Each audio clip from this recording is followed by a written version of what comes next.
Transfer window खत्म होने में सिर्फ कोई 2 हफ्ते रह गए and Manchester United are gonna try their best कि किसी भी तरह ये लोग आउटगोइंग्स करें क्योंकि they need to bring some players in. लेकिन ऐसे कौन से प्लेयर्स हैं जिनको मैनचेस्टर यूनाइटेड लाने वाली है? Surprisingly there has been a list prepared of strikers जिसके अंदर एम्बुएमो जैसे प्लेयर्स और भी इंक्लूडेड हैं मैनचेस्टर यूनाइटेड के लिए। लेकिन बहुत ज़रूरी है अगर वो फाइनेंशियल फेयर प्ले को फॉलो करना चाहते हैं तो कुछ आउटगोइंग ज़रूर रखें। नंबर 1 पे जो हमारे पास आउटगोइंग आ रही है, रैशफोर्ड के बारे में बहुत अरसे से पूछा जा रहा है कि क्या प्रोग्रेस हो रही है। And let me tell you, अगर रैशफोर्ड कहीं जाने वाला है इस ट्रांसफर विंडो में तो वो बार्सिलोना ही होने वाली है। बार्सिलोना कंप्लीटली रेडी है इसको साइन करने के लिए, लेकिन ऑन अ लोन। बस इशू ये आ रहा है क्योंकि रैशफोर्ड का कॉन्ट्रैक्ट करेंटली जितनी हम लोग हाई सैलरी दे रहे हैं बारसा उतना अफोर्ड नहीं कर सकती। एंड ऑनेस्टली अभी भी बार्सिलोना रिस्ट्रिक्टेड है फाइनेंशियल फेयर प्ले की तरफ से, विच इज़ वाई अगर रैशफोर्ड बार्सिलोना जाएगा तो इट इज़ नेसेसरी कि उनकी आउटगोइंग हो and that outgoing has to be Ansu Fati. Barcelona उसके ऊपर कोई कॉम्प्रोमाइज़ नहीं कर रही, they are ready to let him leave. Deco के साथ मीटिंग भी हेल्ड हुई और उसके अंदर पूरा ये बात को स्ट्रक्चर को एक्सप्लेन किया गया कि रैशफोर्ड को कैसे इंटीग्रेट करेंगे। And to be honest Barcelona के पास अभी लेफ्ट विंग पे जगह खाली भी है क्योंकि they only got one right player at the wing जो रफीनिया है या फिर लमीन यमाल है, और दोनों मेजोरिटी ऑफ द टाइम पे राइट विंग पे ही खेलना प्रेफर करते हैं। तो इट इज़ नेसेसरी कि वो भी साइन कर लें। And also makeshift striker भी अच्छा है Rashford if he is at his peak. Deco is consenting to this. सिर्फ इशू ये आएगा जब तक कोई उनकी आउटगोइंग नहीं होगी ये लोग साइन नहीं कर सकते रैशफोर्ड को। तो पहली आउटगोइंग तो मैनचेस्टर यूनाइटेड की तरफ से रैशफोर्ड ही होगी डेफिनेटली। और अगर मैं इनकमिंग की बात करूं तो मैनचेस्टर यूनाइटेड सरप्राइजिंगली कोशिश कर रही है कि वो एक left wing back finally left footed player लेके आए, लेकिन दिस इज़ अ गाय जिसकी फी काफ़ी हाई डिमांड की जा रही है। I would have just rather gone for Alvaro Fernandez अगर हम उसको बाय बैक क्लॉज पे ले लेते 25 मिलियन में। लेकिन इधर अब हम लोगों को नज़र आ रहा है पैट्रिक डोरगू के लिए हम लोग जाना चाह रहे हैं और उसके लिए डिमांड कर रहा है क्लब के एटलीस्ट 35 to 40 मिलियन की डिमांड आए।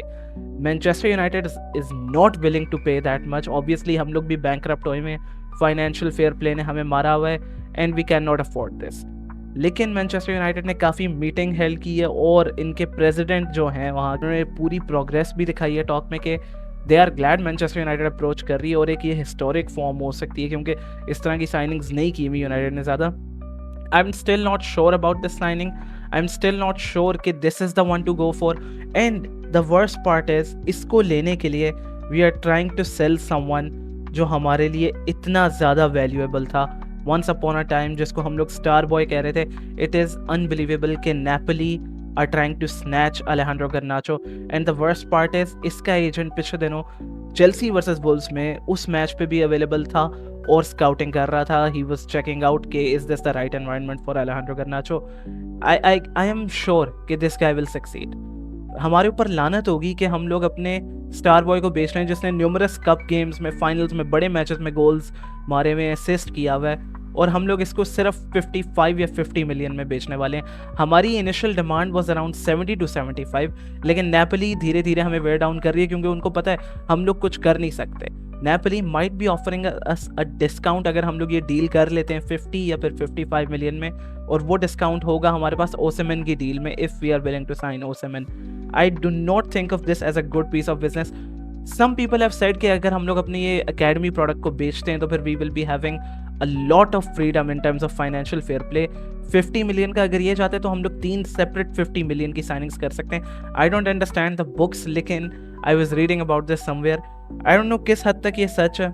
And even if it is true, हम लोग ये एग्जाम्पल सेट कर रहे हैं कि मेनू और गर्नाचो जिन्होंने इतनी मेहनत की फर्स्ट टीम तक आने के लिए, उनको हम लोग इतने आराम से क्लब से निकाल सकते हैं। Same thing happened with McTominay, लेकिन I wasn't really sad about McTominay क्योंकि we all knew the kind of player he was. I just think कि Alejandro Garnacho को इस प्राइस में बेचना would be the worst piece of business क्योंकि अभी तो बहुत टाइम पड़ा हुआ इस बंदे के पास।